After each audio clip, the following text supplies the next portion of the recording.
Hello my dear student, today is my 8th video for class 12th on the subject of business studies. So student, video number 8 को start करने से पहले मैं आपको याद दिला दूं जो हमारी वीडियो नंबर 7 थी जिसमें हमने डिस्कस किए थे अपने 14 principle developed by Henry Fayol, यानी वो 14 प्रिंसिपल, वो गाइडलाइन जो कि हेनरी फ्योल के द्वारा दी गई थी। आज हम डिस्कस करते हैं अपनी वीडियो नंबर 8 में scientific techniques developed by F W. Taylor, यानी वो साइंटिफिक टेक्निक्स जो कि एफ.डब्ल्यू. टेलर के द्वारा दी गई है। सो आइए स्टूडेंट डिस्कस करते हैं अपना new topic chapter number 2 principle of management, जिसमें हमारा टॉपिक है scientific techniques developed by F W. Taylor. So आइए स्टूडेंट स्टार्ट करते हैं। सो स्टूडेंट डिस्कस करते हैं अपना new topic scientific management developed by F W. Taylor, यानी वो साइंटिफिक टेक्निक्स, वो साइंटिफिक प्रिंसिपल्स जो एफ.डब्ल्यू. टेलर के द्वारा दिए गए हैं। सो स्टूडेंट जिसमें हम सबसे पहले डिस्कस करेंगे background and history F W. Taylor, यानी एफ.डब्ल्यू. टेलर की बैकग्राउंड एंड हिस्ट्री क्या थी। सो स्टूडेंट हिस्ट्री स्टार्ट करने से पहले मैं आपको बता दूं, जैसा कि मैंने आपको अपनी वीडियो नंबर 7 में भी डिस्कस किया था कि इस बार जो हमारा एग्जाम पैटर्न है वो चेंज हो चुका है। एमसीक्यू इस बार आ रहे हैं 20 मार्क्स के। सो गाइस उस एमसीक्यू के पैटर्न में आपसे ये जो बैकग्राउंड एंड हिस्ट्री है इसमें 1 मार्क्स में कुछ भी क्वेश्चन पुट अप किए जा सकते हैं। फॉर एग्जांपल जैसे कि लिखा हुआ है फ्रेडरिक विंस्लो टेलर, यानी गाइस ये जो है आपका एफ.डब्ल्यू. टेलर का फुल नेम है।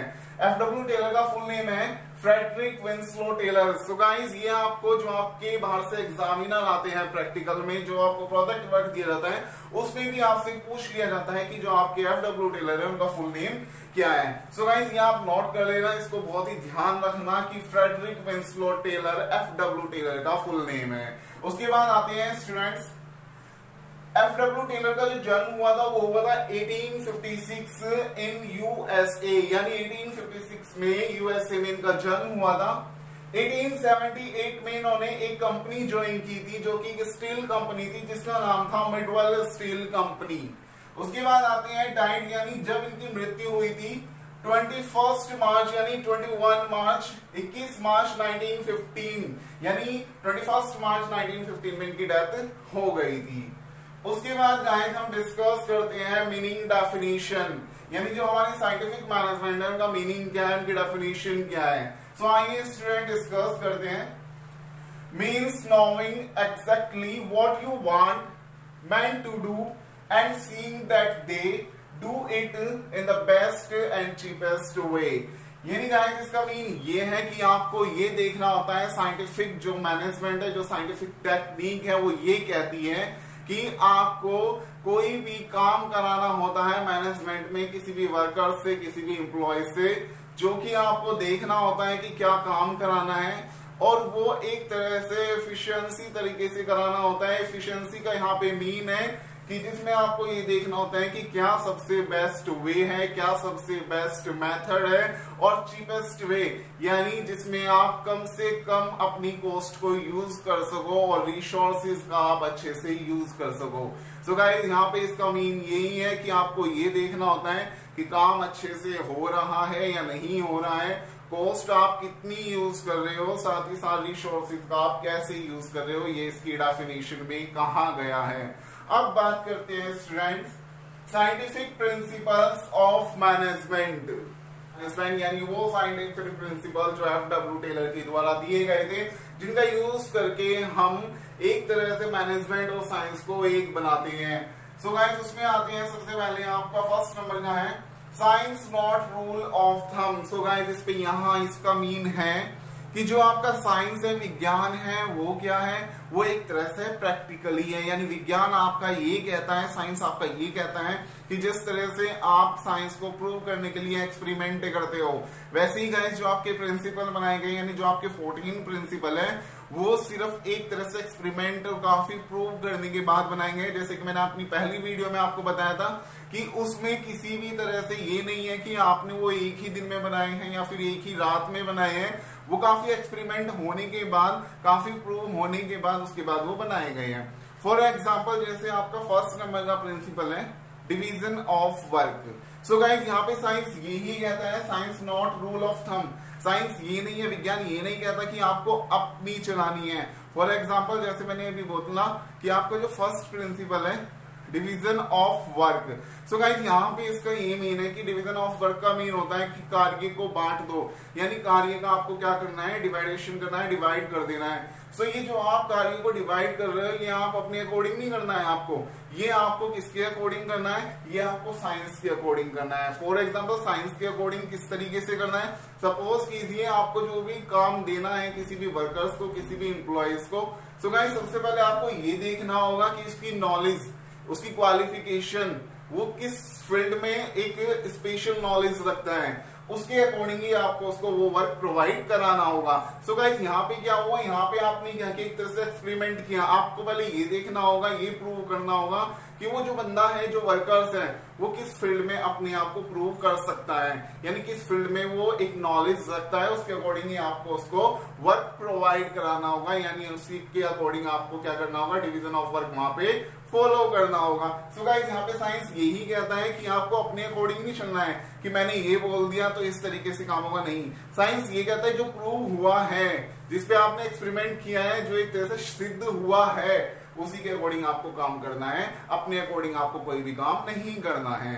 उसके बाद आते हैं गाइस सेकंड नंबर के प्रिंसिपल पे, harmony not Discord. So guys यहाँ पे जो आपका हार्मनी लिखा हुआ है इसका मीन है एकता, यानी एकजुट होकर काम को करना, यानी आपको क्या करना है, साइंटिफिक टेक्निक्स ये भी कहती है कि आपको एक होकर काम करना है, आपको अलग अलग काम नहीं करना है कि कोई इस डायरेक्शन में जाना है कि कोई इस डायरेक्शन में जाना है। सो गाइस ऐसे बिजनेस को आप नहीं चला सकते, ऑर्गेनाइजेशन को आप नहीं चला सकते। सो गाइस यहाँ पे यही कहता है हार्मनी, यानी आपको एक होकर काम करना है, नॉट डिस्कॉर्ड, यानी आपको कोई भी विरोध नहीं करना है, कोई भी आपको मतभेद नहीं करनी है, आपको एक होकर टीम वर्क में काम करना है, एक दूसरे के लिए आपको कोऑपरेट करना है, गाइड करना है, डायरेक्शन करना है, यानी आपको एक तरह से डायरेक्शन दिखानी है। सो गाइस हार्मनी का मतलब होता है एक दिशा में चलना, एक डायरेक्शन में चलना, नॉट डिस्कॉर्ड, आपको कोई भी विरोध या मतभेद आपस में नहीं करना है। उसके बाद गाइस इसी के अंदर एक पॉइंट आता है मेंटल रिवैल्यूएशन। सो गाइस जो ये आपका मेंटल रिवॉल्यूशन है, इसका मीन यहाँ पे होता है कि अपने माइंड को चेंज करना। सो गाइस यहाँ पे माइंड चेंज करने का मीन क्या है, यहाँ पे माइंड चेंज करने का मीन यहाँ पे यही है कि जो आपका सपोज कीजिए आप टॉप लेवल के मैनेजमेंट में आते हैं और जो आपका मिडिल लेवल का मैनेजमेंट है, जो आपका लोअर लेवल का मैनेजमेंट है, आपको उसको क्या करना है, एक तरह से फैमिली मेंबर की तरह ट्रीट करना है। ऐसा नहीं है कि मैं तो टॉप लेवल के मैनेजमेंट पे हूँ, ये लोअर लेवल के मैनेजमेंट पे, इसका मेरा क्या रिलेशन। सो गाइस यही कहता है साइंस, यानी एफडब्ल्यू टेलर जो है वो साइंटिफिक तरीके से यही कहते हैं कि आपको अपना माइंड भी चेंज करना होगा, यानी मेंटल रिवॉल्यूशन करना होगा। फॉर एग्जाम्पल सपोज कीजिए आप किसी बिजनेस या ऑर्गेनाइजेशन में टॉप लेवल के मैनेजमेंट पे है, ठीक है, तो आपको कोई भी अगर एक तरह से सजेशन लेना है तो आपको अपने मिडिल लेवल से भी उसके बीच में सजेशन लेना चाहिए, आपको अपने लोअर लेवल के मैनेजमेंट से भी लेना चाहिए। ऐसा नहीं है कि आपको ये सोचना चाहिए कि मैं तो टॉप लेवल का मैनेजमेंट हूँ, मुझे किसी के साथ फ्रेंडली नहीं होना है, किसी को अपने फैमिली मेंबर की तरह ट्रीट नहीं करना है। सो गाइस यहाँ पे आपको अपना माइंड भी चेंज करना होगा, यानी एक तरह से आपको एकता दिखानी होगी, एक डायरेक्शन में अपने मैनेजमेंट को लेकर चलना होगा, कोई भी विरोध या मतभेद आपको नहीं करना है। सो आते हैं स्टूडेंट अपने थर्ड नंबर के साइंटिफिक प्रिंसिपल्स पे, जिसमें हम डिस्कस करते हैं cooperation not individualism. So guys यहाँ पे इसका मीन है कि आपको क्या करना है, अपने वर्कर्स को, अपने एम्प्लॉयज को, अपने मैनेजमेंट को कोऑपरेट करके चलना है, यानी सबको एक साथ लेके चलना है। नॉट इंडिविजुअलाइज्ड, यानी आपको अकेले कोई भी वर्क नहीं करना है, या आपको ये नहीं सोचना है कि मैं तो अपना काम अकेले करूंगा, वो अपना काम अकेले करेगा। सो गाइस इस तरीके से बिजनेस में कोई भी काम अच्छे से नहीं हो पाएगा। सो गाइस जो आपका सेकंड नंबर का साइंटिफिक प्रिंसिपल है और जो आपका थर्ड नंबर का साइंटिफिक प्रिंसिपल है वो दोनों एक ही है, यानी एक तरह से सेम ही है। सो गाइस आते हैं अपने फोर्थ नंबर के साइंटिफिक प्रिंसिपल पे, जिसका मीन है development of workers to their greatest efficiency and prosperity. So guys यहाँ पे इसका मीन है कि जो आपके वर्कर्स हैं उनका आपको डेवलपमेंट कराना होगा, अगर आप चाहते हैं कि आपके बिजनेस का, आपके ऑर्गेनाइजेशन का गोल जल्द से जल्द अचीव हो। सो गाइस वो कैसे, एक वर्ड आया हुआ है एफिशिएंसी। सो स्टूडेंट इसका मीन्स मैंने आपको पहले भी बताया है कि इफिशिएंसी का मीन होता है कि अपनी रिसोर्सेज का अच्छे से यूज करना, कॉस्ट का कम से कम यूज करना और टाइम के अकॉर्डिंग, यानी जो भी आपको टास्क दिया गया उसको टाइम के अकॉर्डिंग कंप्लीट करना। सो गाइस ये सारी चीजें कब हो पाएगी आपके बिजनेस में, जब आपके वर्कर्स का डेवलपमेंट होगा। और यहाँ पे वर्कर्स का डेवलपमेंट का मीन है कि उसको according to time, according to technology, time to time training मिलते रहना। यानी आप अपने वर्कर्स को टाइम के अकॉर्डिंग या फिर जैसे आपको दिखता है अकॉर्डिंग टू मंथ, ईयर, आप उसको ट्रेनिंग प्रोवाइड कराते रहो। अगर आप चाहते हो कि आपके बिजनेस का, आपके ऑर्गेनाइजेशन का गोल जल्द से जल्द आपको अचीव हो जाए।